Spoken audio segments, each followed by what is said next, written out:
Hello and welcome to Murphy's Garden, and this video I'm going to do a video all about how to take hydrangea cuttings. And the reason that I'm doing it is because here this is our Hornbeam Walk. We've put in 2 rows of hornbeam. We put in this row first and then followed it up with this row, and when this planting was all done at this time, this area was all full sun, so all the plants that were put in here were that thrived in full sun, like roses and things like that. Well, now it's cast into shade. A lot of these plants don't really like the situation, and also I'm taking advice that the less is more sometimes is better, isn't it?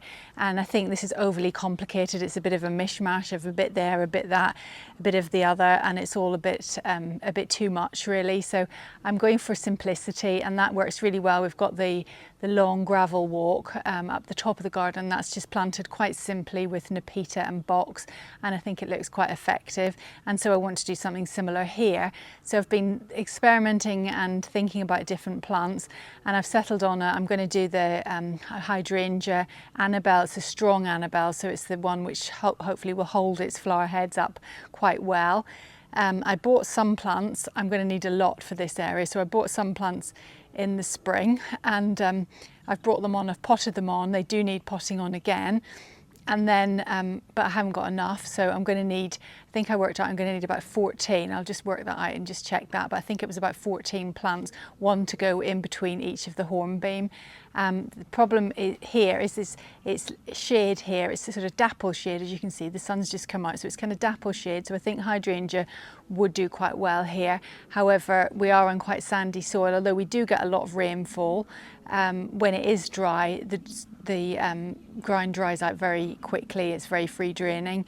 So what I think I might just do, just as a backup, is to have some sort of irrigation system just running down each of these sides, just in case we get dry weather. I can just give it a little bit of irrigation, and I will do a lot of soil preparation. So I'm going to be digging out big holes and filling them with organic matter, and then I'll mulch the whole area with bark chipping. So that's the plan for the autumn, but today I just want to produce more plants, so I'll show you what I'm doing.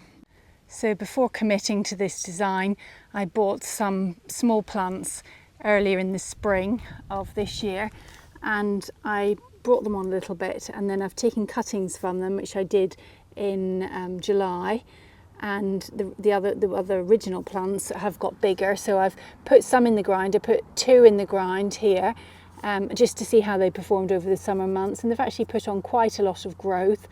And I've got one here, got one up at the far end, and this one gets a little bit more sun, so I just wanted to see how it performed. They've both done quite well. So back in July I took some cuttings. It was a nice wet day, great time to take cuttings because then they don't dry out. You've got a little bit more time to work with them. So I just cut off some of the little shoots, and I take them into the greenhouse, and I begin by just getting a plastic pot and filling it with multi-purpose compost, and then I just get the little shoots, just firm the soil in nicely into the pot and get your first shoot. Now what you have to do is take off some of the stem, so cut right below the first leaf joint, and then remove the bottom leaves, just snap them off, and I'm going to remove these as well. And then all that leaves then is the top leaves. Now if you leave all of these on, they'll dry out very quickly, so I'm going to cut the bigger leaves off and leave just the 2 remaining small leaves. I'll make a hole in the pot and then just stick the cutting into the pot, and then I'll do the same with the other ones as well. So make a little hole with your dibber and repeat and keep doing that. And I'm doing it in July, but a really good time to do it is in late summer, September, October, really good. And the reason for that is because at this time the stems are called semi-ripe cuttings, so they're not very woody, but they're not too soft. Softwood cuttings I find it much harder to take, so at this time of the year you'll find the strike rate, your success, much better. So keep doing it. Snap off the bottom leaves. You can use, some people use hormone rooting compound, but it's not necessary. Keep going, I think you're getting the gist, and just do as many as you need. So I'm going to do more than I'm going to need. I'm going to need 15 plants in total, so I will just do a few extra just in case of any failures. And they should be ready in about 6 to 8 weeks, so we'll return in 6 to 8 weeks and see how they're doing. And just finally firm in the soil, so just make sure it's got good contact with the soil, there's no air pockets, and then finally just water. And then leave them somewhere. At this time of year it's not cold, so I'm just leaving them outside. If it's hot like it is in July, don't put them in the greenhouse because they'll quickly dry out, so leave them outside, preferably in a shaded spot. Okay, so I'm in the greenhouse and I've got the, so these are the little cuttings that I took exactly 2 months ago. So all I'm going to do, I had them in this size pot and I had 4 cuttings in each pot. So out of the 4 on this one, 3 have taken and the same on that one. So that's not bad really. And as I say, if you do it at this time of year, in September, October, you'll probably have a higher strike rate because as it's harder to keep cuttings in July, keep them from drying out because it is quite hot at the moment, so it's easier if you do it at this time of year. So what I'll do now is I'll give each of the little plants its own pot. So simply so I'm going to stick it in the middle this time, so whereby when you do cuttings it's always better to put it in around the edge to stop it. If the soil gets very wet, then it stops it rotting off because the soil tends to drain quicker in the corners. So now we'll just put it in the middle.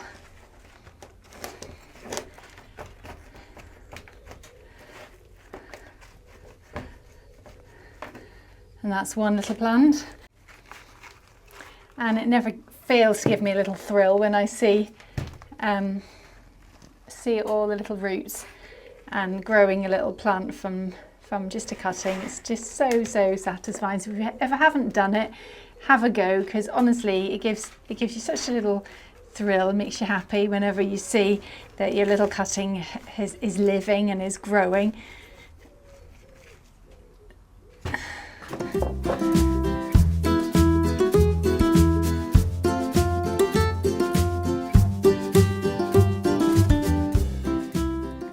So I'll probably just leave my little plants outside at this time of year. It's still quite hot at the moment and it'll be a bit hot to be in the greenhouse, so I'll leave them out and then I'll probably bring them into the greenhouse over the winter when it starts to get chillier. Hydrangeas are a really valuable plant in any garden and give you the real flower power hit. We grow paniculatas and macrophyllias, but whichever kind you grow, the way to take cuttings is exactly the same. And these macrophylla hydrangeas, or also known as big leaf hydrangeas, whether they be lace cap or mop head, are growing in pots here, and these are great and easy to take cuttings from too, especially at this time of year in September. This one has got some really good material for cuttings, and all you do is cut below a leaf joint. I'm going to cut down here just because it will make the plant look nicer, the bit that I leave behind. So I'm going to cut down low, and I've got that. I'll take it into the greenhouse. Now I just wanted to make some points about cutting material. I've cut this off just so it's easier for you to see. So hydrangeas, you've got flowering stems and you've got stems which haven't got any flowers. If you were to try and take a cutting from here, it would struggle. It's not the best cutting to take, but if you do use a flowering stem, then you've really got to get rid of the flower because all the energy is going into the flower. But this is very old wood and that really won't root so well.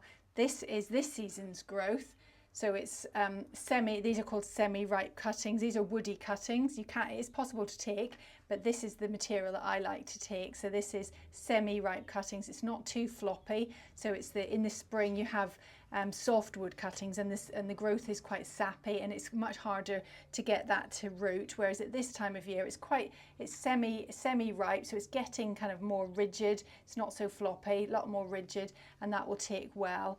So with this, we take off the 2 leaves at the bottom, The roots will come from here, so you're going to cut that bit off, that's not necessary. And I'm going to cut, so I like to have quite a long stem. You could, oh no, you would struggle to get 2 cuttings out of that, so I'm going to get rid of that leaf and that leaf.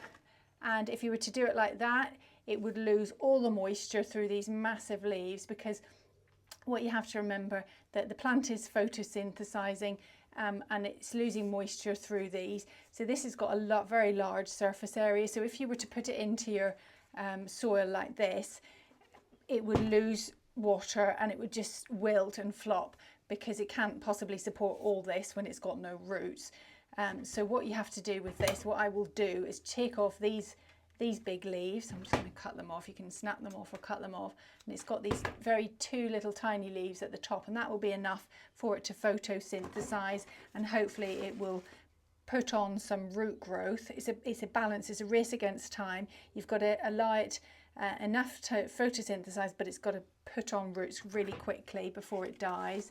So then just simply stick that. This is just compost. This is just peat-free multi-purpose compost, and I tend to stick it in the corner, and I do that because if you stick it in the middle, the moisture level in the pot, if you overwater, if it's outside and it rains, the moisture tends to accumulate in the top, whereas if it's in the corner, that's the area that dries out quicker, so it has better drainage in the corner. So that's why we put it in the corner. So I'll put 4 little cuttings in each of these corners. So that's how you take cuttings. It's dead easy. And these are the plants that I bought, the original plants that I bought, and I haven't really looked after them terribly well. As you can see, they're a bit brown in places. I think what's happened, some of them have got loads of weeds in them. Oh dear. This one particularly. So, oh dear. So there's an awful lot of weed competition, and the pot has got very pot bind. The plant has got very pot bind, not the pot. But mostly competition from this grass. So I've got to look after them. I want to pot them on. And so between these and the new cuttings, I should have enough to do a plant in between each of the hornbeam. So we'll just sort of break up some of the roots. We've got a bigger pot, so we'll put it in here. And it has got time to put on quite a bit of growth. The weather's nice and warm at the moment, going into autumn. And this is it's called Strong Annabelle. Now lots of you will have heard of Annabelle, and Annabelle is a beautiful hydrangea. It produces these very large flower heads. I'll post a picture. What tends to happen is that they're so heavy that they sometimes tend to flop under the weight of the flower head. So they've produced this new cultivar which is called Strong Annabelle, and it does, as the name suggests, it's got this kind of perhaps more stronger stems which can hold up the flower, so it's meant to be better. So that's what this variety is. It will grow to about 150 centimetres in height and spread, and it quite likes shady, more kind of woodlandy spots, which I hope will be the case with the Hornbeam Walk. So I'm hoping they'll do well, and so we'll just wait and see. So we'll get all these planted out and perhaps get them in the ground. I don't know, I might do it over the autumn or possibly perhaps even into spring. I don't know, I haven't quite decided. It depends when I get to the job, I suppose. But hopefully that will do well and we'll enjoy that in the coming years. So thank you very much for watching, and join us again in the next video. Bye for now.